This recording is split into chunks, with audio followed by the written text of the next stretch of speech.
Okay, I'd like to start by welcoming everyone. This is our annual State of the City address by the mayor, and Mark promises a fine program, and I'm sure he can deliver. I've heard a lot of his programs, and they're worth coming out for, so you're in for a treat. So let me then go ahead and introduce our speaker for this evening, Mayor Mark Olbert. Mark came to San Carlos by way of New York. He was born in New York. He went to school in New York. He actually got an MBA from the Amos Tuck School at Dartmouth College, which is near and dear to my wife and I heart because we have a granddaughter-in-law who is going to Tuck College now for her MBA. So it's in New Hampshire, if you've never heard of it. It's a little cool there now. I'd wait a few months before you make the trip. But Mark picked up his MBA at that school. He was employed in oil and gas, high-tech, and biotech industries. He got involved in political matters when he started to volunteer at Arundel School, realized what teachers were going through, had some ideas of how to make change in that, and he ran for and was elected as a school board member. In 2011, that was it, that's the date I'm looking for, he was elected to the city council, and he was reelected in 2015. He has a knack for looking into the deep, deep heart of a problem. He enjoys the challenge. He also enjoys coming up with some clear-cut decisions as to how things could be improved. And so he's a real natural for the job of mayor. He also is the, as you'll see from the, oh, it's not on there anymore. He's the chair of the council. It has a little different ring than the mayor, but he actually serves in both capacities, and I'm sure he'll tell you about that. I think that's good. Mark, are you ready? So let me introduce Mark. Mark Olbert, where is he? There he is.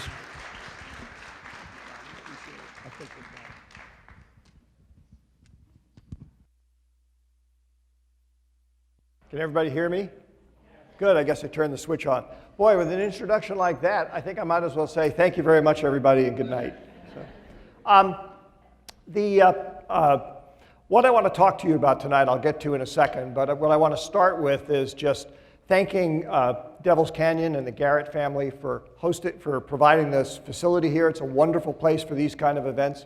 And as Tom was talking about, thank you very much to the Chamber for putting it on. And thank you for all of you coming here, because otherwise it'd be pretty boring to stand up here with a bunch of empty chairs. So what I want to talk about tonight, I want to talk about San Carlos and where we are right now and why I call this a pivotal moment for the city of San Carlos. It's not the first pivotal moment that the city has had in its history, but it is in fact an important one. And pivotal moments mean there are choices that can be made, and whether or not we make those choices is up to us. Before getting into why I mean that and what's driving the pivot in this case, I think it's worth just summarizing a little bit of where we are. San Carlos started as a city back in the mid-1920s, so we've been around for about a century. As you can see here, our population is up to around a little over 30,000 people. It's been relatively stable for the last couple of decades, growing a little bit. It's home to quite a number of youngsters as well. And one important thing I want you to remember for the rest of the presentation, we currently have about 1.4 million square feet of office space in town. And I'll come back and refer to that several times because it's at the heart of why I'm calling this a pivotal moment in the city's history. San Carlos, with all of this, is a really great community to live in. Everybody here knows that. That's why you're here. A big part of the reason any community like San Carlos is as great as it is because of the people. It's not actually the stuff that's up on this slide. It's the people and how they choose to interact with each other. And we have been blessed for a long time with having a very cohesive and caring community that interacts with each other really well. One small part of that also involves local government, because local government's role in part is for when the community can't by itself figure out what the right thing to do is, it's a forum in which discussions take place and rules get set to help us all live well together. And we have been blessed as well in San Carlos with a very talented city staff, in fact, a number of very talented city staffs going back for quite a few years, that have been able to do a lot of great things for our community, some of which you see up on this slide here. The city, as a result of some very significant restructuring and painful restructuring and outsourcing decisions it made about a decade ago, it's in much better financial shape than it's been, frankly, in any time of its history. We ended last year, our years ended June 30th, so June 30th, 2018, we ended the year with the largest surplus we'd ever had in one year, $7 million. And what's even more interesting is that's on top of a number of years that, while they didn't have $7 million surpluses, had quite a bit of surplus as well. We currently have about $30 million in cash in the bank as reserves, and that was after spending a significant amount of money on a bunch of projects, including $7 million to prepay some of our pension obligations to deal with that future risk as well. So very strong financial situation. We've also been able to upgrade parks because our people love parks and therefore they get used a lot. We have to take care of them. We have added a bunch of new downtown parking as part of the Wheeler Plaza project. And through a series of efforts involving like Shape San Carlos and Inform San Carlos, and those are web apps, and the commitment by the part of city staff and the council members to interact more closely with the community, I think we've actually done a great job of improving community engagement in town. It's gotten a lot better since I got here in the late 90s. That's all led to something very interesting. It's helped the community a lot, it's improved it a lot, but it's also done something else. It's attracted a lot of attention from outside. And we've seen some very significant upticks in the amount of private investment that's either coming into town or is potentially coming into town. And that's part of why I call this a pivotal moment, which I'll come back to throughout the presentation.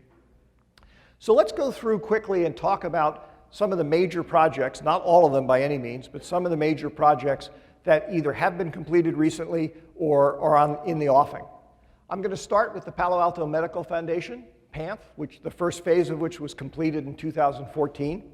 They have not yet built the hospital wing that they had at one point hoped to build. They're still thinking that they might. And in fact, as a result of asking to extend their window in which they could build it, they recently agreed to contribute additional millions of dollars to the city, for the city to use for whatever purposes it sees fit. And there may even be some more millions on top of that if they come through and build the hospital. They are a very significant player, both in terms of what they offer and in what they committed and shared with the community. Personally, I hope they actually do build the hospital. It'd be nice to have a really high-quality hospital in San Carlos. That's probably a little more important for guys like my age rather than most of you, but you know, it never hurts anybody to have a good hospital around. It's impossible to appreciate and enjoy our downtown these days without understanding the impact of the Wheeler Plaza project. For one thing, the construction interferes with a lot of stuff, and that was unfortunate, but there were some benefits that are going to come out of that. Project's moving towards completion. It will add about 110 units, condos, badly needed in our housing crisis. Also about 10,000 square feet of high-quality retail space. I mentioned the parking spaces that it adds. It increased the Wheeler lot's parking capacity by about a quarter, from around 200 to 250, 260. And it'll contribute on an ongoing basis $90,000 in additional property taxes to the city. And just to put this in perspective, the actual payment that the landowner is going to make is a lot larger than $90,000. That's just our share. That's what the city of San Carlos gets. We get someplace between 8 and 13 cents on the dollar for every dollar of property taxes that get paid. But nonetheless, it's $90,000 a year in perpetuity that will augment the city's budgets and give us a chance to do more things. This project developer also, you cannot build do residential construction in San Carlos without contributing to our, what I call essential housing program.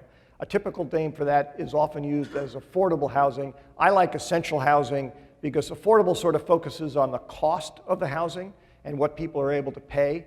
essential is a good reminder that it's housing for the people who are essential to having a healthy, vibrant community.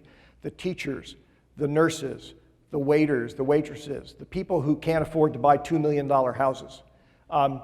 It's hard to have a healthy and well-balanced community without that. And so a lot of times government steps in to try and help make sure that takes place. And in this case, the developer contributed, instead of actual units in their project, they contributed cash to the amount of $3.5 million that the city will use to help build essential housing. Trestle Apartments, formerly known as the Transit Village, along the El Camino, between the El Camino and the railroad tracks. Apartment complex, when it's done, it'll add about a little over 200 apartments, about 15,000 square feet of, again, high-quality new retail space and of commercial office space. It'll add about $190,000 in property taxes. That's, again, the city's share to the city's budget every year in perpetuity. It'll have a very nice public plaza built around the train station in order to preserve the train station, which is an historical project or historical building. And finally, this developer, rather than paying an in lieu fee in cash like the Wheeler Plaza developer did, actually has committed about 10% of the units to be essential housing. So that's important too because of the housing crisis we have. Another set of residential projects that are in the offing, one of which is beginning its environmental review as we speak, are Black Mountain and Vista del Grande. These are two properties. This is the old Black Mountain Water Company property. The family owned that for quite a few years. This is Alameda. Highlands Park is off over here, so this is sort of the eastern edge of the Highlands Park residential complex. So two projects next to each other. They each are adding, if they go through the way they're planned, around 60 to 75 townhouses. They will have an affordable housing, essential housing component as well. I'm not sure if the developer is going to be paying in lieu fees or actually making units available, but that will be part and parcel of it too. And between the two of them, they will collectively add over $400,000 a year in additional revenue to the city in the form of property taxes. We also have a couple of new hotels that one of which is completed, the Marriott Residence Inn, not too far from here, down by the freeway. It's been in operation for a while. Hyatt is also building a rebuild of the San Carlos Hotel up on El Camino. Between the two of them, they're going to add about over 300 rooms to the hotel suite in San Carlos. That's about a 50% increase. They too will add additional property taxes. As you can see here, a little less than $200,000 a year. What's even more significant for the community from a financial point of view is the hotel taxes. That's the last line on every hotel bill we've all signed when we go traveling. And it's a fee that communities get to charge because of the impact that visitors have on a community. In this particular case, unlike property taxes, the hotel taxes are not shared with any other public agency. Property taxes get split between the city, various school districts, county programs, and a host of other things. That's why we only get around 13 cents on the dollar. These hotel taxes come dollar for dollar into the city. So those two hotels, in a good year, obviously it depends on how good a business year they have, they could add as much as $2.4 million a year into our budget. Let's switch a little bit and talk about some commercial properties. Big one probably people have noticed down by the freeway is Meridian 25. It is a biotech complex that's going to add over 500,000 square feet of commercial space to San Carlos. It'll employ, just on site, once it's opened in spring 2021 and fully leased out, it'll employ about 1,600 people. That's a significant increase in that 14,000, 15,000 jobs that we have in town. I'm going to come back in a little bit more detail later about why, but the developer in this case, because we allowed them to build the buildings a little bit taller than is allowed in the zoning code, we're allowed to do that if we think we're getting enough value for it. Contributed over $3.5 million in improvements to Commercial Way and to various other places, which is something that cities often do when you get a big development coming in. And this too is going to add over $400,000 just by itself in the form of property taxes. Interestingly, it's not the only such project that's likely to come into fruition in that area. This map this is the 101 freeway here, this is Britton Avenue, that's industrial, and this is Old County. Here is Meridian 25. But if you look, there are 6 significantly sized projects, some of which are quite large, that are at various stages of development. The L3 property was recently bought by the same biotech development firm that is developing Meridian 25. I presume they're probably going to build a biotech project there. The Kelly Moore property has recently gone on the market, or is at least being marketed. They've been a wonderful resident in the city for many years, but they've always made it clear that when certain events had happened with certain of their management retiring, they were going to relocate their headquarters, and that time has arrived. So you look at all this stuff, and in that one little small part of San Carlos, there are quite a few major projects. And in fact, if you look at it in terms of the amount of commercial office space that could be built in this area, either with Meridian 25, which has been approved and is under construction, or all of these other projects which, if you just look at the zoning constraints, the zoning rules that we have, they will add collectively almost 2 million square feet to the commercial space in San Carlos.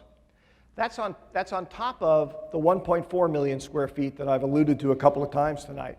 And remember, the 1.4 million square feet took almost a century to come together. The 2 million, or just shy of 2 million here, that won't all be built in the next few years, but it's likely to be approved, certainly be reviewed and approved in the next few years. And that is the heart of why I call this a pivotal moment for San Carlos. And I'm going to talk about the nature of the pivot a little bit more detail in a minute, but this is really the essence of it. There's big things coming. We have to collectively as a community decide what we want to do about it. I should also point out that these projects, if I scale them, if I assume they're all biotech projects, which I don't know for sure what they're all going to be, and they have the same kind of employment per square foot that the Meridian 25 project is estimated to have, this set of complex buildings will add 6,000 new employees to San Carlos's repertoire, and themselves add about $1.6 million per year in property taxes. Again, that's just our piece. You can probably get a sense the numbers are starting to add up here, at least potentially. So, what does all that mean for the community? One of the things that when you're a council member, you're often the recipient of a lot of feedback from people, commentary on things that are going on in town. Sometimes it's about things that you have nothing to do with. In this case, we obviously clearly have a lot to do with setting the rules for development in town, and we often hear from people about it. I've broken down for your benefit, in general, the 2 types of reactions that I see most commonly. There are quite a few people that I hear from who think this is great for a whole bunch of reasons. They see it as great opportunities for the community. They see it as places that they could go for a job instead of having to drive an hour and a half someplace else. They think about the business opportunities it may create for their business. And so they just generally like the idea of the extra development. And then there's a different feedback.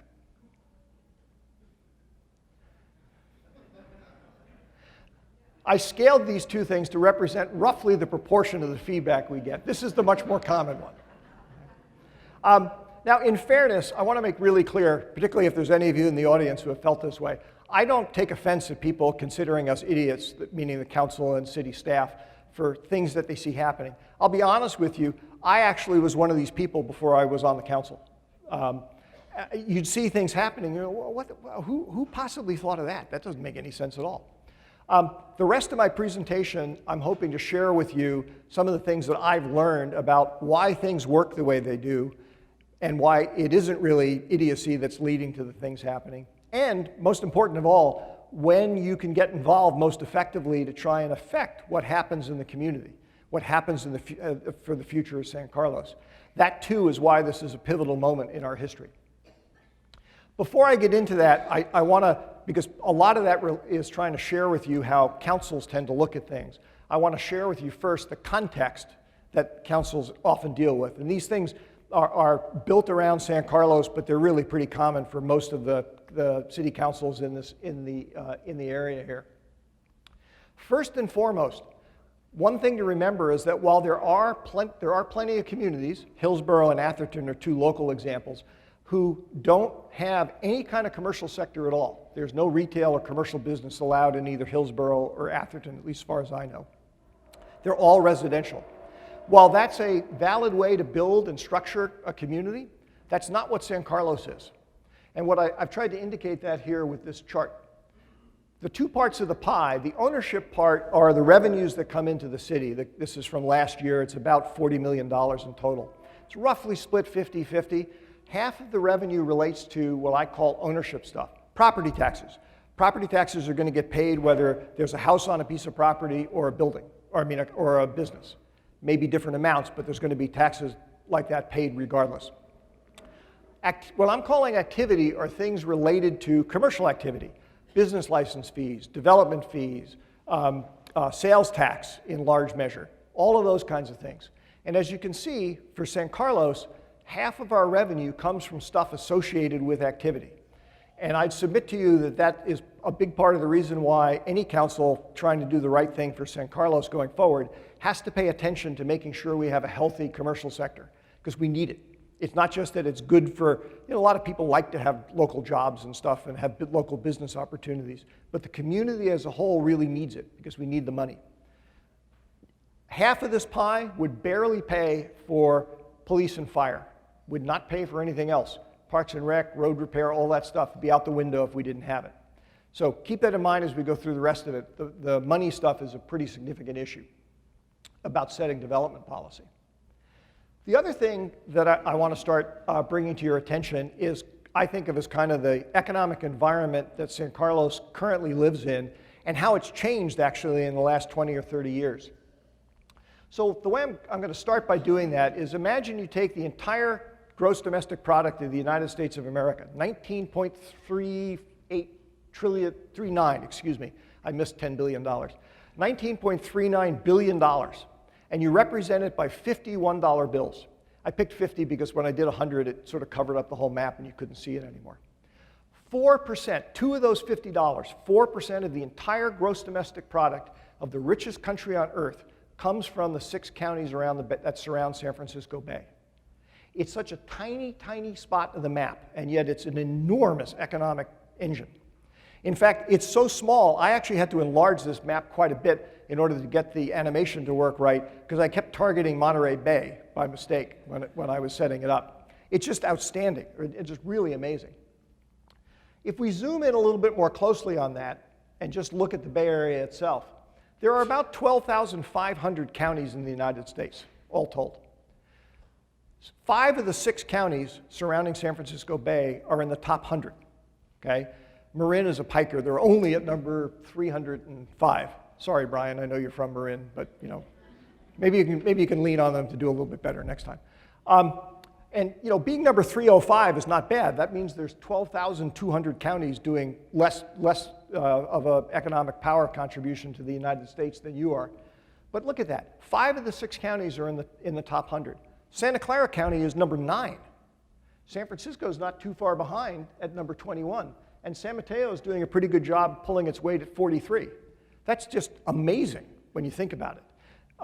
There are countries in the world that would love to have the economic output of any one of these counties. And they're just a little tiny part of the United States of America. The next part takes the same information and it looks at it in the context of how much economic power is being generated per person. Because you might think that, well, of course the Bay Area is generating a lot of value because it has a lot of people who live here. The reality is something more interesting. That gray plane defines the average GDP per person in the United States. On average, every man, woman, and child in the United States contributes $60,000 to the economic output of the United States. Look at the 6 counties in the Bay Area. Marin finally managed to come above average here, Brian. Every one of the counties is above average. Some of them are way above average. I mean, look at San Francisco. It's more than 3 times the average. And again, that's a sign of just how vital, just how much energy there is right nearby. And I'd also call your attention to something interesting. The 3 biggest bars here, San Francisco County, San Mateo County, and Santa Clara County, they basically define the peninsula. It's even a subset of the Bay Area. We are literally right in the middle of that. I actually know that because I moved to San Carlos years ago because it's in the middle of those 2 places. And I came up here for a biotech job, but I wasn't sure if I was going to go biotech or high tech afterwards, and I figured if I lived in between, I could go either way. It's just an enormous concentration of economic power and a very dynamic place with people who expect a lot. because they're producing a lot. Now, what does that mean in the context of specifically San Carlos? One of the things I've noticed about living in San Carlos, and this had started changing even when I came here in the late 90s, but for a long time, I think it's fair to say that many people in San Carlos kind of saw it as, if not the entire world, it was sort of off by itself. It was a thing in and of itself. And I'm trying to represent that here with a globe that happens to be San Carlos. That's the Earth representing San Carlos. In reality, of course, when you think about us in the context of the broader communities that we're part of, we are an increasingly smaller part of it. And that too actually reinforces the idea that, well, what happens in the rest of the world shouldn't really affect us. We can do our own thing. I will point out, by the way, that there actually is a little dot there for the world. I didn't have to cheat about that. I was surprised that San Carlos actually is worth a few pixels on the scale of the whole world. But all of that economic power that you saw demonstrated on the last few slides, it doesn't come because we're selling stuff to each other. It comes because we're tightly connected to the rest of the world. And those kind of connections come with costs and benefits. The benefits are sort of obvious. They're $2 million home prices and lots of people who want to live here and people who will sacrifice to make contributions to our public schools to make sure that they're as good as they can be. It also comes with costs, traffic, okay, increasing development potential, a lot of interest from the outside. And it's all because of the connectivity that we have with the rest of the world. And that's a different feel for a San Carlos than it was probably 30 or 40 years ago. I'm not trying to say the place was isolated before, but the depth of connection and our relationship to the rest of the world is a lot tighter today than it used to be. And that too is something that councils have to address when they're thinking about setting development policy. So let's actually talk about how development policy gets set. I want to start by sharing with you something I've learned over the years about how most people, including myself before I was on the council, how they see development policy and development choices like the approval of one project or another get made. Most people think of it as what I call transactional. It's kind of like ice cream. I hope everybody here likes ice cream. Is that true? Good. Every once in a while I run into people who don't. I feel sorry for them. We all like ice cream. Some days we like more than others. And when we want it more, we buy more. We buy 3 scoops instead of 2. Other days we're like, well, I just want a little bit, so I'm only going to buy 1. That's transactional. I get to do whatever I want to fulfill my needs of the current instant. The reality is that's completely wrong when it comes to development. That's not how development works. And I'll show you in a second here how it does work. It's a little more complicated, although not terribly so. The development decisions and policies that govern what kinds of things get built in San Carlos are definitely the result of decisions made by the City Council. It's a big part of the reason why you elect us.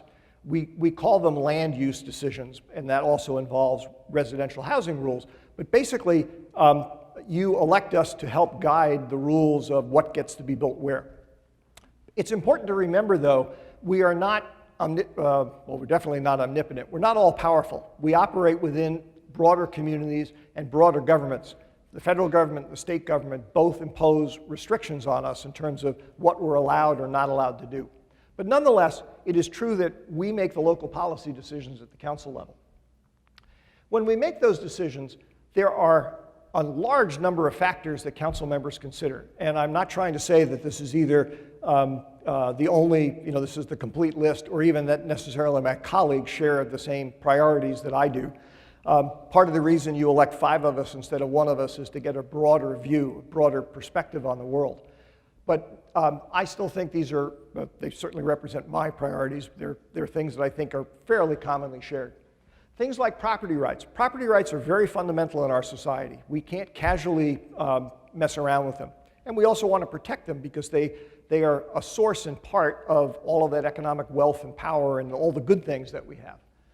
But we also have to be concerned about how the economy evolves. There were major businesses in San Carlos 30 or 40 years ago that are gone. They're just not even here anymore. And they're replaced by new ones. You saw on that earlier chart some very large new places of a nature like biotech that hasn't really been in San Carlos very much are potentially coming here. We definitely look at and incorporate input from the community as one of the things that goes into the process making. I'm going to make a plug here for essential housing. Opinions differ on this, but I really do believe that it's hard to have a healthy community over the long term when there's nobody who's able to come and paint your house or clean, do the plumbing and whatnot. It's important. And people in those kind of jobs are not going to drive 5 hours to come work on my house, okay? So that's a factor we have to concern as well. And last, but certainly not least, we always have to worry about money because we have to pay our bills. So we have to make sure there's going to be enough money coming in. So all of those things and more get thrown into the hopper of the council discussions and staff analyses and debates and sort of feeling our way through the dark about what we ought to do in terms of setting development rules. And what comes out the other end are a set of rules. But the thing to remember about this is those rules, and the reason I put them over here on the side, those rules at any given point in time are standalone from the council. The council itself is bound by the rules it sets. Now we can change them, and I'll talk in a minute about when we can change them most easily and what the consequences of changing them at different stages is. We can change them, but we ourselves are bound by them. And the reason for that is because primarily to protect property rights and to protect freedom. We describe to people what we allow them to do, and then as long as they agree to do some of the things that we've allowed, we basically say, good luck, okay? Live your life. Do it, contribute the way you wish to. So a lot of projects, in fact, do get built within the rules. That's called by right, something being built by right. And if a project complies with all the rules, we definitely have to review it and make sure that it's consistent with the rules and there are no mistakes and whatnot going on. But pretty much it's sort of guaranteed of being approved. We can adjust stuff and tweak things, but we can't, for example, if an area of town is zoned to have a 50-foot building, we can't come in and say, well, you know what, we've got a lot of big buildings going in, you only get to do 20 feet. Okay? That would be a very dangerous thing for us to do, and I'll share why in a second. There are, on occasion, however, times when a project sponsor will come to us and say, I want to do something that isn't quite in your rules. Meridian 25 is actually a good example of that. They could have built a biotech complex that had the same number of square feet on the land without going, I think it was the extra 10 or 15 feet that they asked permission to go up. The reason they didn't want to do that is because aesthetically, going up higher allowed them to split it into two towers, which sort of opened up the campus a bit and made it more attractive, and I suspect probably made it more leasable.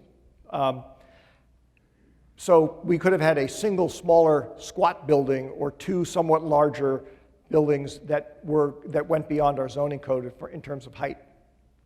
And so we had staff study that. We took a lot of community input. We wrestled with it amongst ourselves, and we said, okay, we think we might let you do that. And then the kicker comes in. What are you going to give the community in exchange? We're doing you a favor. We're granting you an exception. What are you going to give us? That's where the $3.6 million came from. And that's the kind of thing that occasionally you'll see communities do too. They set rules, not deliberately to try and force exceptions, but when there are exceptions, they sometimes allow those as well because they can get something valuable for it, and the exception isn't that onerous.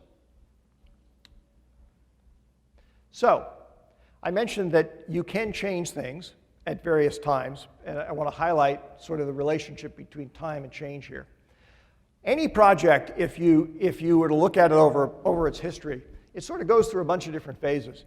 There's a phase when a potential buyer is trying to decide whether or not to buy a piece of property, and they will often have discussions with staff about what can be built here, what are the rules, et cetera, et cetera.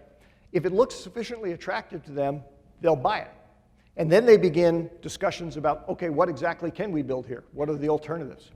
At some point, that goes forward to they actually start submitting plans to the city, because even if they're going to do it by right, they still have to get approved. Finally, those plans are complete, and the formal final review process, which I'm being an optimist here and assuming that it goes through to approval, occurs. You can change the zoning rules, you can change the development rules at any time, but there are consequences when you do it at certain times. What happens is the litigation risk goes up enormously as you get closer to project approval. And in fact, arguably, that point of that arrow probably ought to be up in the ceiling there by that point, once a project plans have been fully and completely submitted to the city. Now, what's challenging for the community, I think, is that most people, because they're living their own lives and they're not studying what things are coming down the pike, they only begin to focus on a project at about this stage, when it's literally almost too late in the sense of being very risky for the community to actually change things. The time to get involved in whether or not we want to make changes to our rules is earlier. It's before actually there's any particular project sitting in front of the city. That too is why I call this a pivotal moment in San Carlos's history. We have a bunch of big things coming. I haven't shown you all the potentially big things that may be coming down the pike. They're not here yet. If we want to have some discussion about going forward in a different fashion, or maybe we're like fine with what we're doing, now's the time to do it. If we wait too much longer, those projects will be submitted and basically we will be living under whatever the current rules are, which aren't necessarily bad rules. It's just a matter of we will have lost the opportunity to make a change. So that's why we're at a pivotal moment. Lots of stuff coming down the pike, big potential changes in the offing, right at the time when we actually still have an opportunity to make some adjustments if we choose to do so. How do we evaluate what to do? Well, that starts getting a little bit more nebulous, and that, in fact, is a big part of the political process about changing development rules. But I have a few points that, from a personal point of view, I'd like to offer to you as members of the community about how I hope to look at this stuff. San Carlos really is a great place to be. And by the way, kudos to Al Savé for getting these signs put up. I apologize. I used to tease Al terribly about spending money on these signs. But Al, they're actually pretty cool. So thank you. It really is a great place to be. And what we're talking about is, what do we want to do to keep it a great place? Some of the things have changed, though. We talked about the interconnectivity and whatnot, and the enormous economic power of the region that we live in that affects us. On a purely local level, our financial situation is much better than it's been for a long time, maybe ever. That's the result of some very painful restructuring and streamlining decisions that prior councils and staff made, but we're reaping the benefits of it. I'm not going to tell you that we're always going to have years with $7 million surpluses, as nice as that would be. I'm not even going to tell you that we're going to have every year in the future that has a surplus. But I'm pretty sure that going forward, whatever our surpluses and deficits are, they're going to be not as bad as they were in the past. Probably in some cases, like last year, quite a bit better. That changes the game. It changes the envelope in which you're making rules, and that needs to be factored into our thinking. We also have, just from those projects I showed you, a potential new revenue stream, if we were to allow them to go forward as depicted, of almost $5 million. That's $5 million a year. That doesn't even count all of the ancillary follow-on economic benefit that comes when you add 6,000 employees to a town, you start opening more restaurants and business supply stores and all sorts of other things that further increases economic activity and city revenue. But that's a big change that we have to look at going forward that would allow us to do stuff that we haven't been able to do before, if we choose to do so. There is, however, no doubt that we need to recognize change is very disruptive. Okay? Nobody likes change. I don't know of anybody who likes change. The thing I'd ask people to remember, and it's something I always try to remind myself, change is disruptive and therefore often painful, but it creates opportunities. It's kind of like skiing on a mountain. How many people here do downhill skiing? Okay, well, good number. Most skiers that I know, certainly myself, when you first learn to ski, at the end of the first day, even when you know how to not fall off your skis, you're like dead. I mean, you're totally exhausted, dead, sweating. You're like, why does anybody think this is fun? Okay? After you actually learn how to ski better, all of a sudden it becomes easy. And you, at the end of the day, you're like, hey, let's go to the hot tub. That sounds great, fine, wonderful. What's happened is you've learned to work the mountain. Instead of fighting the mountain, you use the mountain. You use the descent on the mountain to be able to guide yourself to where you want to go rather than have to fight it to where you want to go. Change is kind of like that too, I think. It's disruptive, it can cause pain, but it also creates opportunities if you set yourself up to take advantage of it. And what this really all boils down to is we have to decide, we always have to decide this, But it's a pivotal moment, and it's a good time to think about and reflect on what kind of future do we want? What do we want the future of San Carlos to be? And that's a job not only for the council, but it's a job for the entire community. It's led by the council, but it's really a job for the entire community. And in closing, I appreciate you all bearing with me here. In closing, I'll offer you my personal perspective on how I would evaluate the different choices of futures that we have in front of us. And it relates to a story something I experienced after I was elected to the council in 2011. There used to be a wall in City Hall where they had photographs of all of the prior mayors. And there were 47 of them. There were 47 people who have been mayor of San Carlos at one time or another. We've had more years of existence than that because some people have served as mayor multiple times. And I looked at this array of pictures, and I recognized a number of the people. I recognized Tom Davids, and I recognized Brad Lewis and Bob Gracilli and a host of other people. But I also looked at this array, and I'm like, wow, I have no idea who most of these people are. Some of them I could guess were really important, like there were a couple of Burtons. There were two Ed Burtons, Jr. and Sr. I don't know quite what they did, but obviously what they did was really important because we named a big park after them, okay? And it occurred to me that I didn't know who they were and the details of what they had done, but they helped build, it's a partnership between local government and the community itself. They helped build a really wonderful community. Because I love this place. Like a lot of you, I could live someplace else if I wanted to, but I don't want to. I really like this place. And I really appreciate what they've done, even though I don't know what they did, because I just know I really like it. And so my goal at that point came to me was that I want a successor sometime in like 2050 or 2060, when he or she walks into the City Hall, and there'll probably be holographic projections at that time, not photographs. And if so, Jeff, please make a note. Do the one when I'm thin, not when I'm, okay. It'll probably be imagery there. I want them, whoever those people are, I don't care whether they know who I am. I want them to be as confused about what I did as I am about the people who came before me. But I want them to love, excuse me, I swore I wasn't going to break up when I did this, but I guess I'm not going to do that. I want them to love San Carlos as much as I do. That's what I would define as success today in managing our pivotal moment. If the people who come after us think as highly of the place that they live in as we do of it today. Because remember, at the end of the day, we like to tend to think of, like in the language of development policy and land use policy, we tend to think of ownership. But the reality is, we are not really owners, we are much more stewards. Great things are given to us, and we hand them off to the people who come after us. And I want us to make sure that whatever we hand off to the people who come after us, they're as pleased with what they get as we've been pleased with what we got. So thank you very much. Appreciate your time. I don't know if we even have time for questions and answers because I know this was a little bit longer than some. But if we do, I'm happy to answer questions. And if we run out of time here, I'm often at Pete's Coffee around 4 o'clock in the afternoon on weekdays. You can stop by and see me or email me and we'll pick a time to get together. So thank you very much.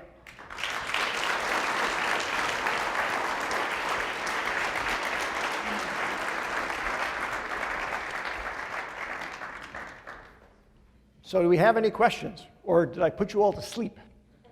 Yes, sir. I think there's a microphone coming, so everybody can hear you, including me. My ears don't work as well as they used to. You mentioned approximately how many jobs might be created here in town, but I didn't quite get a sense of approximately how much housing will be created.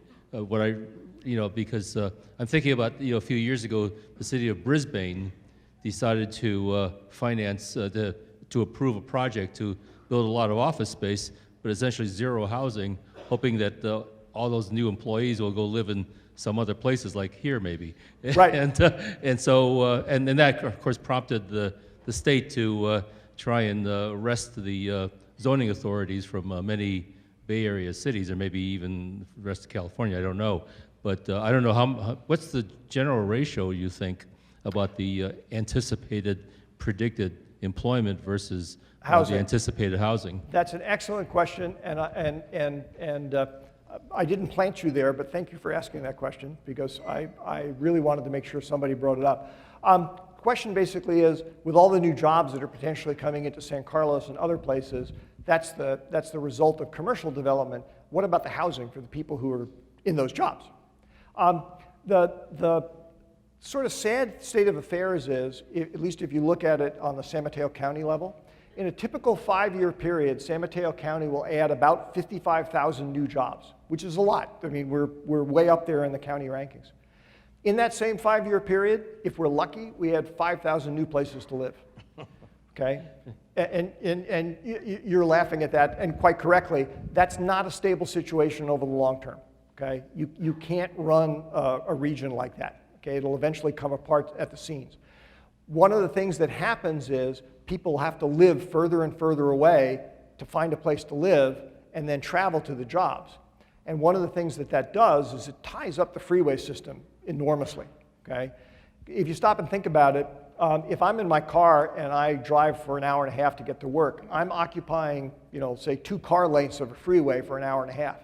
If I'm driving only 10 minutes to get someplace, well, now there's an hour and 20 minutes worth of space on the freeways that's available for somebody else to use, or just to make traffic flow better. It's a big issue. It's one that's very difficult. It's been very challenging for local governments to deal with.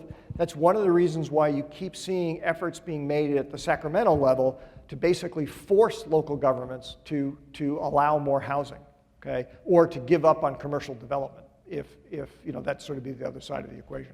But that's a really good question, and I didn't include a significant housing element in here just for time reasons, but I'm glad you asked the question. But what is the ratio, do you think, here for this town at any rate? I would imagine, the reason I use the San Mateo County data, because that's really all I have, and I suspect it applies to San Carlos, so I bet that 10-to-1 ratio is probably not out of whack for what we're doing here, for what we'll experience here. Okay. Yes? What? Sorry. No, that's okay. Is there any thought to some of the areas becoming housing? Good question as well. The question is there any thought to the areas, some areas of San Carlos that might currently be slated for commercial development to become housing? That is always a possibility. Remember, it's within the purview of the city council to change the zoning use, how land gets used. There's a bunch of things that would have to be done for that to happen. And I'll be quite frank with you, one of the things that would be a big issue, and I'm not trying to pick on San Carlos because we're very similar to most other communities on the peninsula. Many people in San Carlos don't actually want more housing, okay? Whether it's because they don't want more kids going to the schools that their kids are in, or they don't want the extra traffic, they don't want the extra population in downtown Laurel Street. And I don't mean to make it sound like they're, xenophobes, because that's not it at all. It's just that they have a particular view of life in San Carlos which isn't necessarily consistent with having lots of condominium structures or apartment buildings. That's something that communities, I suspect, are going to have to work through, either because higher level of government, like the state, is going to require them to, or because they're going to reach the natural limits of what can happen in terms of commercial development, and not having the residential development go along with it. That's certainly a possibility, and it's something I hope the council will actually consider, will be thinking about. What is that process? To change it? As you said, the development of the So the question is, where could the discussion about shifting land use from, broadly speaking, commercial to residential use take place? The reality is it can take place anytime the council wants to discuss it and begin the discussion with the community. That makes it sound like it's a simple thing to do, but if you remember that pictograph I had of the animation of all those factors going into the council decisions, those are the kinds of things and more that you'd have to wrestle with. For example, while this is a little bit less true nowadays than it was because of the internet economy than it was in years past, communities that, for example, might be considering shifting land that could be used for retail over to housing, retail establishments, one of the things they had to worry about legitimately was, well, if there's housing there, there's not going to be stores selling things that we collect sales tax on. And remember, we need the money coming in to pay for the things that people want, okay? So there's a balancing act there, okay? There are similar balancing acts of different kinds with all different kinds of land uses. So It's easy for me to make it sound glib, like, well, we could do it anytime three of us on the council decide to do it, but it's a lot more involved in that, because we do have to be careful about striking a balance that's sustainable for the long run and doesn't alienate a lot of people and make people unhappy, because that's not what we're trying to do. We're not trying to make people unhappy. Other questions? Along that same vein is the traffic problem that you've talked about. Yes. Some, and the parking problem, that all these additional commercial places and employees, and in some cases, some housing that have now come into the city.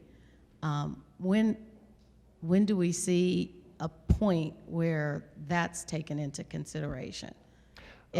It doesn't seem like it is. Good question. Question basically is, at what point do we make sure that there is adequate parking for all of the new commercial development that has been taking place and may take place in the near future?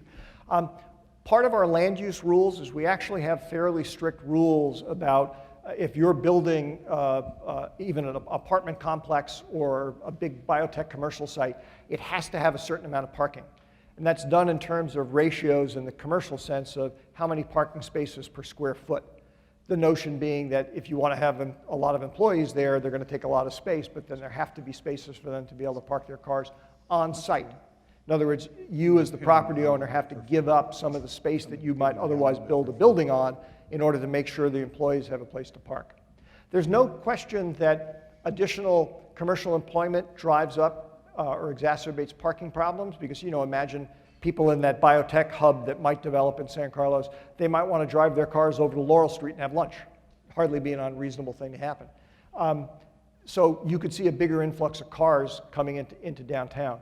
Those types of things we try to deal with in terms of extrapolating what the need is going to be and looking for partnerships, frankly, with developers who are looking to build something adjacent to the downtown area, that they might be willing to build some more parking that they would allow the public to use as well.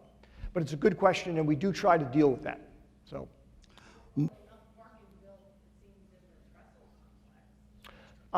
That's a good question. And the question is basically, are the ratios that we're using actually adequate given what we're seeing people do? Okay. And there's no question that we adjust those ratios from time to time. There's not like a master book that says, here's how to run a city. So we make our best guess, and sometimes we guess right, sometimes we guess wrong. I can tell you, one of the things to keep in mind too, though, is public parking spaces are available to all of the public. Okay, and in a sense, the real metric is not so much are the spaces filled, but are we seeing lots of cars wandering around trying to find a place to park. That's definitely been an issue with, for example, in the downtown core area. That's one of the reasons why when the city negotiated the deal that led to Wheeler Plaza, that they negotiated a commitment from the developer to build those 60 some odd additional parking spaces, because we're trying to cut down on that, because we know that there are a lot of people who are trying to come to downtown San Carlos. Other questions? Yes? Mark, and I've been told this is the last question for you. And of course, it had to be a question from Donnie. Of course, yes. As you know our town, and let's get a little specific here, and I know you can't get too specific by property, but just where in general do you see this additional housing that the state looks like they're highly likely to mandate on different cities? Where do you see that going in our town? That's a good question. The question being, I've alluded to the fact that we do have some significant, the whole peninsula, the whole region has some very significant housing versus jobs imbalance problems. So the solution to that is more housing. Where does it go? I have to tell you, Don, that is an issue that I personally am wrestling with a lot, and there's no shortage of ideas. As you can appreciate from having done the council work far longer than I've been able to so far, it's all a matter of trade-offs. Okay, I don't know of a single idea I've heard that everybody would go, wow, okay, that's great, let's do that. I have no problem with that. Some of the things that get talked about are allowing, as the question was asked over here, allowing some space that's currently marked for commercial or retail use to be developed as residential space instead. Okay, that would be areas on east of the railroad tracks, not in the current residential areas, but in some of the other areas. There have been other proposals and ideas about, well, maybe what we should do is allow buildings, multifamily buildings, to be somewhat taller, another story or two, in areas that we've already zoned for multifamily housing. Okay, it's kind of the idea there being that, well, we've sort of already adapted to having dense housing there, so we'll just make it a little bit more dense. One of the challenges with that, of course, is parking. Okay, many of the streets in San Carlos are very narrow. They predate modern sort of standards of public right-of-ways, and as a result, adding more housing in an area puts more cars out of the street, okay, which exacerbates a problem which is already pretty bad. So I wish I had a really good answer for you. One of the things that I often remind people, any public policy decision that had an easy answer, you wouldn't even hear about, because we just do it, okay? And you just go, well, okay, of course it happened that way, because that was the right thing to do. The political process has to deal with choices where it's not clear what the best choice is. And many times what we end up doing as a result of a political discussion is we come up with what I call the least bad alternative, which sounds like a really funny thing. It's like, well, I made the least bad choice. Sometimes that's all you're allowed, but they're hard to get to, and they require a lot of community kind of touching and feeling and input and weighing of stuff. So wish I had a better answer for you, but that's kind of where we are right now. We have to begin wrestling with it. Again, you guys have been great. I'm serious. If you ever want to get together with me, you can easily reach me through the city website, or as I said, just wander down to Pete's some afternoon, and I'll be happy to talk to you. So thank you very much for coming, and enjoy the rest of the evening. Thank you, Mark.